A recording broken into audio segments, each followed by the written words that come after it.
Friends, नमस्कार। मैं हूं दिनेश प्रभासानी देश न्यूज चैनल से। मैं रूबरू हो रहा हूं अपने पुराने जो समाज सेवी हैं, वैसे तो उनको सभी लोग जानते हैं, उनको कहते हैं मंजू नेता, और चुनाव 51 विधानसभा से ये खड़े हुए हैं, निर्दलीय प्रत्याशी है। हम सभी ये जानेंगे कि अगर इनका क्या रुझान है और क्यों नेतागिरी में आए हो, किस कारण से इन्होंने विधानसभा का चुनाव लड़ा है। मेरा बस एक ही रुझान या मेरा एक ही उद्देश्य है कि यहाँ जो भ्रष्ट प्रशासन बैठा हुआ है उसको, भ्रष्टाचार को उखाड़ फेंकना मेरा, और गरीब आदमियों को न्याय मिले, एक न्याय संगत आदेश हो, न्याय मिले, और भ्रष्ट प्रशासनिक अधिकारी इनको जेल में डालना मेरा मूल उद्देश्य है।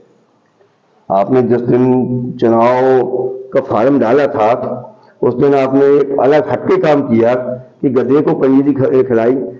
आपको ये कैसे आप विचार आया? मेरे मन में विचार अपने आप आ जाते हैं, चाहे मेरे ईश्वर की कृपा है, मेरे ऊपर पिताजी का आशीर्वाद हो, और चाहे जनता का इतने प्रेम इसमें वो अपने आप विचार आते हैं। मैं तत्कालिक होता है मेरा, जाने मंजू भैया आप ऐसा करना है आपको आज, तो बस वो तत्काल में प्लान बनाता हूँ। ये कोई सोची समझी प्लानिंग नहीं रहती है, तत्काल होता है मेरा काम।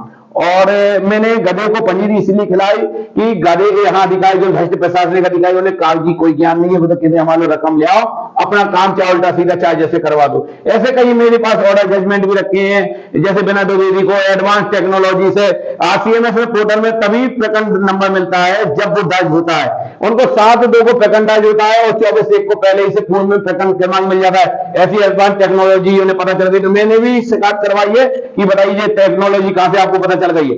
इसी प्रकार का मैं भ्रष्ट प्रशासन का नए नए कागजों का उनका अध्ययन करता हूं, उसके बाद मैं उसको उजागर करता हूं आप लोगों के मीडिया के माध्यम से, जिससे कि जनता की आवाज को सही तरीके से पहुंच सके, न्याय मिल सके। आपने गधे को सरकारी अधिकारी की उपाधि दी है? मैंने सरकारी अधिकारी को उपाधि नहीं दी, मैंने भ्रष्ट प्रशासनिक अधिकारियों को उपाधि दी है। सरकारी कर्मचारी जो ईमानदारी से काम करना चाहते हैं, भ्रष्ट प्रशासनिक अधिकारियों के समक्ष वो सरकार के ईमानदार अधिकारी भी काम नहीं करता, वो उनके ऊपर उन्हें कहीं ना कहीं टॉर्चर करता रहता है। मैंने भ्रष्ट प्रशासनिक अधिकारी, हर सरकारी अधिकारी नहीं है वो गधा, कुछ भ्रष्ट प्रशासनिक अधिकारी गधे के समान है, क्योंकि वो उन्हें काम पता ही नहीं है ना, इसलिए वो गधे हैं। आपको सिंबल कौन सा मिला?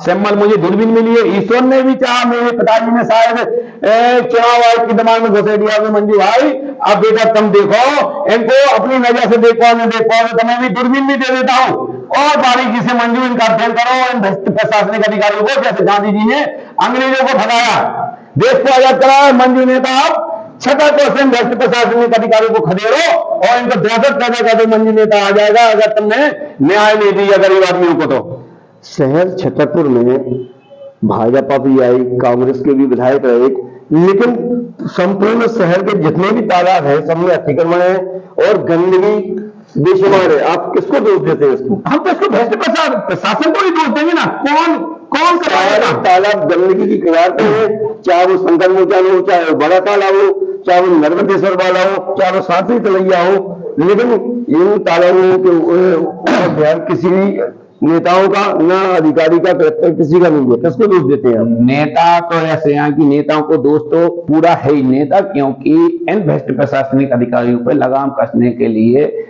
बिल्कुल नहीं कस पाते हैं जी, इन्हें ज्ञान नहीं है। या वो अपने कमीशन के एवज में घरे शांत अधिकारी चूंकि कह देता भैया आप नेताजी आप शांत बैठिए, आपका कमीशन आपके घरे पहुंच रहा है, इसका दायित्व चूंकि प्रशासन देखो, नेता कोई काम नहीं कर सकता है, ना नेता की कलम में कोई ताकत है। हमारे आपके काम प्रशासनिक अधिकारी करेगा, हस्ताक्षर प्रशासनिक अधिकारी के होते, नेता एक निगरानी रख सकता है प्रशासनिक अधिकारी के काम क्यों नहीं हो रहा है, उसकी आवाज को विधानसभा में गुंजा सकता है, बाकी उसकी अधिकार क्षेत्र उसके दस्तखत करने का कोई महत्व नहीं है, वो बस उसमें नजर रख के उसकी आवाज को उठाएगा।